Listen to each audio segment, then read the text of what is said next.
Croyez-vous au skinwalker? Non? Ça ne m'étonne pas, et je ne vous en veux pas. Cela est plus du folklore américain. Mais j'ai malheureusement vécu une expérience avec l'un d'entre eux. C'était quand j'étais plus jeune. Je devais avoir 6-7 ans à peu près. À cette époque, je vivais seul avec mon père. Et oui, nous vivions en Amérique. Je suis originaire de là-bas, mais vous comprendrez par la suite pourquoi j'ai atterri ici, en France. Mon père était un chasseur. Enfin, pas vraiment, il était garde forestier. Mais son activité principale était de faire attention au nombre précis d'animaux qu'il y avait dans chaque parc. Pour ce faire, il accompagnait sur les terrains plusieurs groupes de scientifiques et d'experts en animaux, afin d'être sûr que chacun d'entre eux soit suffisamment nombreux pour que l'écosystème ne soit pas détruit. Ni trop, ni pas assez. Et quand un nouveau prédateur venait dans un secteur qui n'était pas à lui, et qu'il allait très certainement faire des ravages, il était très rapidement attrapé par mon père, avec une anesthésie bien sûr. Puis il était conduit dans un coin où sa présence ne pouvait y faire que du bien. Je me souviens que j'étais complètement admiratif de lui. Je le voyais comme un homme fort, courageux, intrépide. Il n'avait jamais peur de rien. Je ne l'accompagnais pas sur son travail. Non, j'étais trop jeune. Mais combien de fois j'ai pu voir des photos de lui, posant à côté d'ours, d'élans, de loups et d'autres créatures encore, aussi effrayantes les unes que les autres. Pour moi, il n'y avait pas plus fort que lui. Je me disais toujours, aucun animal ne pourra un jour attraper papa. C'est lui le meilleur, c'est lui le plus fort. Tous les animaux du monde devraient avoir peur de lui. Cependant, il y avait quand même quelque chose que mon père n'avait jamais réussi à attraper. Une seule chose. Ils m'ont parlé souvent de cet animal mystérieux. Ils ne comprenaient pas pourquoi ils n'arrivaient pas à la voir. Je me souviens encore de tous les soirs qu'il rentrait énervé. Il était si près de la voir, cette créature comme il l'appelait. Il ne savait vraiment pas ce que c'était. Il entendait des bruits bizarres, il courait après. Il la voyait même parfois. Une masse poilue, de couleur grisâtre, qui se déplaçait de façon très bizarre. Et soudainement, plus rien. La créature avait comme disparu. À la place, il trouvait un petit lapin, une chèvre, ou n'importe quoi d'autre, mais rien qui ne correspondait avec cet étrange animal. Il me semble que la traque de cet animal a dû durer 6 ou 7 mois à peu près, il me semble. Enfin, 6 ou 7 mois, avant qu'il n'agisse bizarrement. C'était un jour parfaitement comme les autres. Je rentrais de l'école seul, car mon père étant très occupé au travail. J'ai rapidement appris le chemin jusqu'à l'arrêt de bus, pour aller à l'école seul, et rentrer à la maison tout aussi seul. Cela ne me dérangeait pas, je n'étais pas effrayé, même les jours d'hiver où la nuit tombait rapidement. Je me disais, si quelqu'un essaye de me toucher, ou si un animal essaye de me manger, alors mon père lui fera la peau. Oui, comme je vous l'ai dit, c'était vraiment, vraiment mon idole. Mais un jour tout à fait comme les autres, mon père est arrivé de son travail, et il a commencé sa petite routine habituelle, comme si de rien n'était. Il m'a salué, m'a demandé comment s'était passée ma journée, a rangé son fusil, mais au lieu d'enlever ses bottes et son manteau, il m'a passé le mien, et il m'a dit, Tiens, enfile ça. On va faire un petit tour dehors. surpris, je lui ai dit, bah où ça? Il fait nuit dehors. On va juste faire un rapide petit tour au parc. Et on revient rapidement. M'a-t-il répondu. Je me souviens m'avoir habillé, puis je l'ai écouté. On a fait un petit tour dans notre parc habituel. D'habitude, il était rempli de petites familles, avec leurs enfants qui couraient partout. Mais là, à cette heure-là, il devait être 20h ou 21h, je ne sais plus vraiment. On s'est arrêté en plein milieu de celui-ci. Puis avec un ton très sérieux, il m'a expliqué. Écoute-moi, fiston. Tu adores jouer à cache-cache, n'est-ce pas? Voilà ce que je te propose. On va faire une petite partie de cache-cache. Tu vas te cacher, et moi je vais compter. Tu dois te trouver la meilleure cachette possible. Mais surtout, surtout, ne m'écoute pas. Tu continues à te cacher, et je ne dois surtout, mais surtout pas te trouver. Qu'importe ce que je vais dire, qu'importe ce que je vais faire, ne sors pas de ta cachette. Reste-y, et viens me rejoindre uniquement si tu entends le moteur de la voiture s'allumer. Mais pas avant. sans avoir vraiment compris pourquoi il me disait ça, car on n'avait jamais, mais jamais joué de cette façon. Bah oui, c'est vrai, le cache-cache était mon jeu préféré à l'époque, maintenant ça ne l'est vraiment plus du tout. Et vous allez comprendre pourquoi. Mais je me souviens qu'avant, quand il me disait « C'est bon, on a fini la partie, tu peux sortir », eh bien, j'obéissais. Là, pour le coup, ça allait à l'encontre de toutes les règles qu'il m'avait déjà appris. Mais bon, je l'ai écouté et puis je suis parti me cacher. Il a commencé à compter et je me souviens m'avoir caché dans un buisson ou derrière un arbre. Non, derrière un arbre. Oui, c'est ça. La première fois, c'était derrière un arbre. La cachette n'était vraiment pas bonne. Mais j'avoue que je n'avais pas vraiment pris au sérieux son message d'avertissement. Lorsqu'il est arrivé vers moi, il m'a trouvé au bout de 10 minutes, puis il m'a regardé très déçu. Pas en colère, non. Non, pas du tout. Mais déçu que je n'avais pas été aussi rusé et discret qu'il l'aurait espéré. Nous sommes rentrés chez nous, puis la soirée a continué comme d'habitude. Nous nous sommes mis à table pour raconter le reste de notre journée et je suis parti me mettre au lit, car le lendemain, il y avait encore école. Je me souviens même qu'à cette époque, j'avais demandé à mes amis « Est-ce que vous aussi, vos parents vous ont déjà emmené dans le parc, très tard, pour jouer à cette façon-là à cache-cache ?» Ils m'ont tous répondu non, bien sûr. Pour eux, c'était vraiment bizarre. Il y en a même un qui m'a demandé « T'es sûr que vous avez vraiment fait ça hier ? Il n'y a personne qui va au parc à cette heure-là ? On n'y voit rien de toute façon. » J'étais un peu perplexe, mais j'ai arrêté d'en parler en me disant que mon père devait avoir ses raisons. Peut-être qu'il n'avait pas envie de voir quelqu'un. Peut-être que quelqu'un l'avait énormément embêté et qu'il voulait à tout prix l'esquiver, mais tout en essayant de passer un moment avec moi. Alors pour lui, le soir était sûrement le moment parfait. La journée s'est passée comme d'habitude. Et le soir, quand je suis rentré, mon père a refait la même chose. Il a rangé son fusil et m'a dit une fois de plus que nous allons au parc. Alors une fois de plus, je lui ai obéi. Je suis monté dans la voiture et nous sommes allés très tard à ce parc. Il était plus ou moins la même heure que la veille, quand nous sommes arrivés là-bas. Il m'a redit exactement la même chose. Je devais me cacher et ne pas me faire repérer. À ce moment, je voulais vraiment qu'il ne me trouve pas. J'avais été trop déçu de moi-même quand j'avais vu sa façon de me regarder. Je me suis dit, non, cette fois-ci, je vais faire mieux. Je vais pas le décevoir. Je vais y arriver. Alors je suis monté à un arbre. Je me disais qu'avec la hauteur, peut-être qu'il ne me verrait pas. Mais j'avais oublié un détail. On était en hiver. Les arbres n'avaient plus de feuilles. J'avoue que cette fois-ci, il lui a fallu 10 minutes pour me trouver. Mais il m'a quand même trouvé. Et une fois de plus, il m'a lancé le même regard. Pas en colère, mais très déçu. Cela a duré plusieurs jours. Tous les soirs, on allait dans le même parc et je changeais régulièrement de cachette. Parfois je me cachais en dessous d'un tas de feuilles, mais c'était trop visible. Ça se voyait trop que ce tas n'était pas naturel. Alors derrière des collines, ou des petits trous que les enfants avaient creusés. Mais là aussi, c'était trop flagrant. J'ai établi plusieurs stratégies. Comment faire pour qu'il ne me trouve pas ? L'une des premières solutions, et les plus efficaces, sachant que ce jeu allait encore et encore se répéter. En rentrant de l'école, j'allais directement me changer. Je retirais mes vêtements de la vie de tous les jours, puis j'enfilais ma petite tenue de camouflage, la même que mon père portait. J'en étais même d'ailleurs très fier. Pour moi, c'était comme avoir un costume de Superman. Je portais littéralement le même uniforme que mon héros. Une tenue de camouflage verte et marron, qui avait un aspect un peu de feuille. Oh, j'imagine que vous voyez, un peu le style tenue militaire.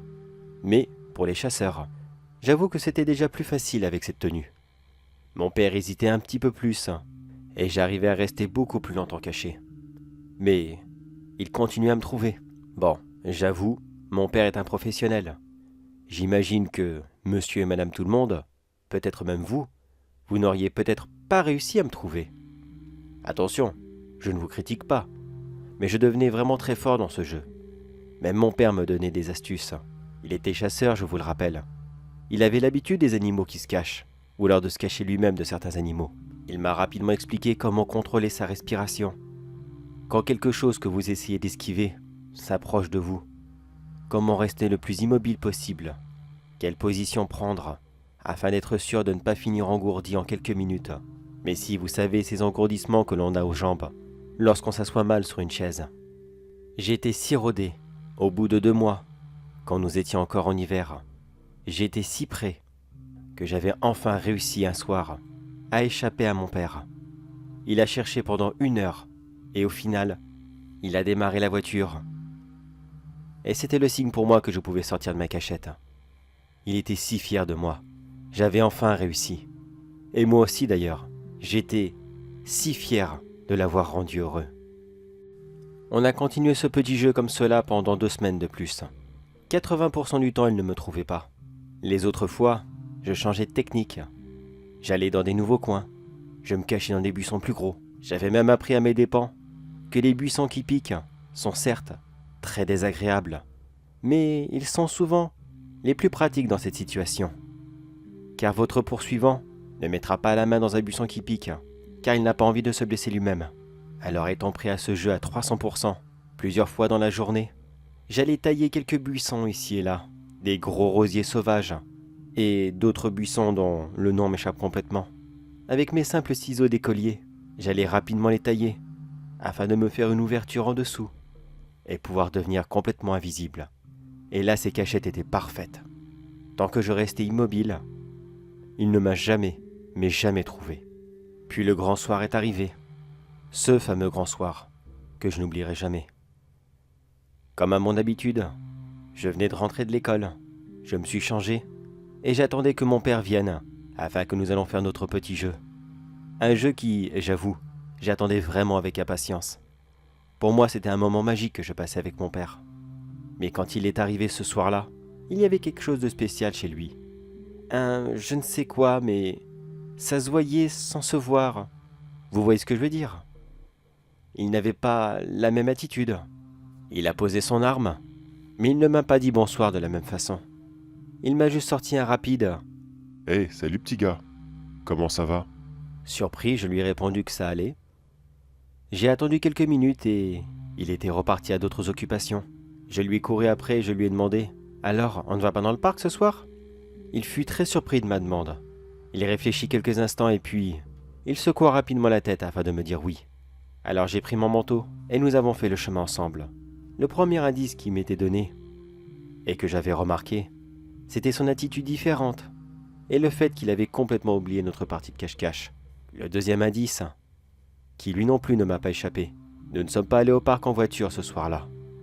Certes, le parc n'était pas très loin et je trouvais très souvent le fait d'y aller en voiture complètement ridicule.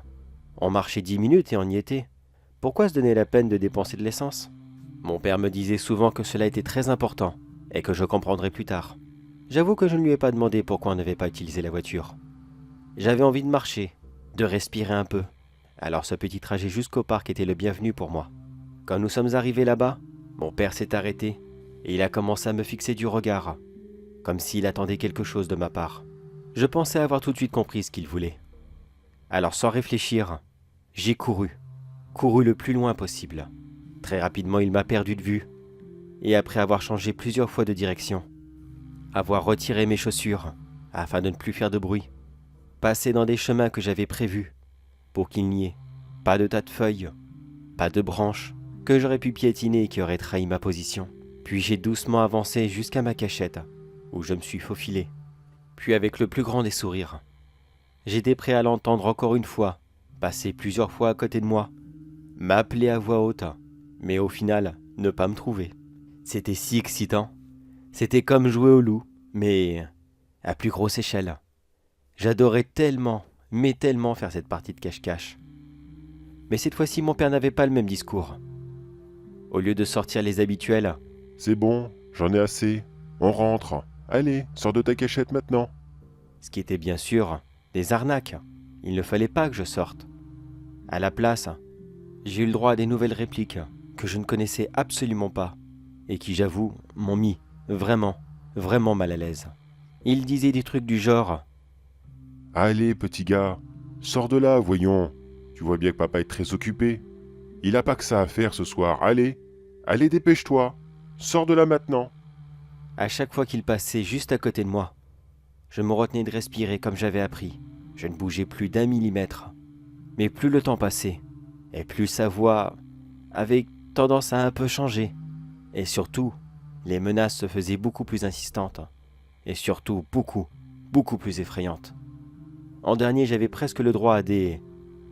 Allez maintenant, petit con, dépêche-toi. J'ai pas que ça à foutre, moi. Allez. Allez, bordel. De toute façon, vous êtes tous les mêmes. Tous les mêmes emmerdeurs. Tu vas voir. Dès que je t'aurai trouvé, je vais t'arracher la peau. Je vais la savourer tout doucement, comme des petites tartines grillées. Puis après, je t'arracherai les organes. Je les goberai, comme des grands spaghettis. Et je terminerai avec tes yeux. Tes doux petits yeux, bien gluants, bien juteux, que je goberai comme des petits œufs. Ça sera succulent. Comme je l'ai fait pour ton père. Allez, sors de là maintenant. Tu m'entends? Sors de là. J'avais presque réussi à me convaincre moi-même que cette personne qui était juste là était tout sauf mon père. Alors je suis resté là, toute la nuit. Lui par contre, je ne pense pas qu'il soit resté toute la nuit aussi, afin de me chercher. Je pense que dans les alentours de 2 ou 3 heures du matin, il a dû lâcher l'affaire. Mais moi j'avais bien trop peur pour bouger. Cette partie de cache-cache, elle n'était pas comme d'habitude. Il y avait quelque chose de terrifiant avec mon père. Fallait vraiment, mais vraiment pas qu'il me trouve cette fois-ci. J'ai enfin eu le courage de sortir de ma cachette quand j'ai entendu d'autres enfants venir dans le parc et qui commençaient à s'amuser. Quand je me suis senti hors de danger, j'ai couru chez moi et je suis allé voir si mon père y était. Pour moi, c'était sûr. C'était un imposteur ce soir-là. Je voulais voir si mon père, mon vrai père, était à la maison en train de m'attendre. Mais il n'y était pas. Alors j'ai couru à son bureau pour aller voir ses collègues que je connaissais très bien. Je leur ai raconté tout ce que j'avais vécu. Son attitude bizarre, le fait qu'il ne se souvenait pas de ce jeu, les paroles qu'il m'avait dit. Ils m'ont coupé en plein milieu de mon récit et ils m'ont dit qu'ils allaient chercher mon père. Je voyais bien la terreur dans leurs regards. Je ne savais pas ce qui se passait, mais j'avais si peur à ce moment. Je me suis dit, qu'est-ce qui est arrivé à mon père? S'il vous plaît, que l'un d'entre vous m'explique. S'il vous plaît, c'est mon père quand même. Mais je n'ai aucune réponse ce jour-là. Ils m'ont rapidement conduit chez les voisins, qui étaient de très bons amis à nous. Je suis resté là-bas une bonne semaine et on m'a finalement avoué que mon père ne reviendrait jamais. D'après eux, c'était un ours qui l'avait attrapé. Malheureusement, aussi fort qu'il était, il était finalement tombé sur bien plus fort que lui, et quand ils sont arrivés sur place, c'était déjà trop tard. L'enterrement était très bref. Il n'y avait que les collègues de mon père et beaucoup d'amis à nous, ce qui représentait quelques personnes quand même. Mais on n'avait plus aucune famille à cette époque. Il n'y avait que nous deux. J'ai atterri dans un refuge, mais très peu de temps plus tard, mes voisins ont réussi à obtenir ma garde. C'était une famille géniale. Et même en l'absence de mon père, j'avoue que le reste de ma vie avec eux a été excellent. Ils n'ont jamais remplacé, bien sûr. Mais cela me faisait quand même plaisir de vivre dans un foyer rempli d'amour où tout le monde s'aime. Maintenant, c'est mon foyer qui est rempli d'amour. Je me suis marié il y a quelques années et nous avons eu 2 magnifiques enfants. Aux yeux de mes parents adoptifs, ils sont comme leurs petits-enfants. Et même si j'ai déménagé en France, nous allons les voir aussi souvent que possible, durant les vacances scolaires. Je pense que lorsqu'ils seront plus grands, je leur raconterai l'histoire de leur vrai grand-père, ce qu'il était et ce qu'il a fait. Comment est-ce qu'il a fini comme ça, comme un héros, le vrai héros à mes yeux. Mais la dernière fois que je suis allé voir mes parents adoptifs, ils m'ont raconté tout le reste de la vérité. Ils m'ont dit qu'ils ne pouvaient plus garder ça pour eux. Alors ils m'ont tout raconté à moi et à ma femme. En fait, si j'avais réussi à aller chez eux, et aussi rapidement, ce n'était pas un hasard. Mon père les avait convaincus de devenir une famille d'accueil. D'après lui, la chose qu'il chassait dans les bois était quelque chose qu'il ne pouvait peut-être pas vaincre, quelque chose de bien trop fort. Il voulait quand même essayer. Il voulait que moi et tous nos amis restent en sécurité de cette créature. Ils ont fait des recherches tous les 3. Et ils ont réussi à comprendre qu'il s'agissait d'un skinwalker. Cette créature qui, une fois avoir tué quelqu'un, lui retire sa peau afin de la revêtir et qui l'utilise pour infiltrer l'entourage de la personne, afin de duper sa famille ou pire encore. Alors craignant pour ma sécurité, il m'a fait apprendre à bien me cacher et à ne pas lui répondre, juste en cas où que cette créature arriverait à la voir. Cela expliquait toutes ces parties de cache-cache bizarres que je faisais avec lui. Ce n'était pas un jeu, c'était un entraînement. Un entraînement que j'avais réussi. Ils m'ont aussi avoué que lorsque le corps de mon père avait été retrouvé, il avait été complètement dépecé, et tout le monde avait alors compris que le skinwalker l'avait eu, mais que maintenant il était très certainement parti, vu que tout le monde allait chercher à le retrouver. Ils ne gardent jamais la peau de leur victime très longtemps. Surtout quand le corps de celle-ci a été retrouvé. Là, ils savent que son costume va être recherché par tout le monde et qu'ils deviendront une cible facile. Où est ce skinwalker maintenant? Je n'en ai aucune idée. Il doit certainement passer de village en village et continuer à les terroriser comme cela. Maintenant que je sais tout, toute l'horreur de cette scène, tout ce que mon père a vécu durant ces derniers instants, lorsque cette créature l'a très sagement attrapé, lorsqu'il l'a sûrement dépecé vivant, et lui a infligé la plus grande souffrance qu'il n'a jamais connue. Au moins je me console en me disant qu'il n'avait pas peur pour moi. Ses dernières pensées ont très certainement été pour moi, oui. Mais il savait avant de partir que j'étais prêt à esquiver cette créature, qu'il m'avait bien entraîné. Et pour ça, je suis sûr que mon père est parti en paix.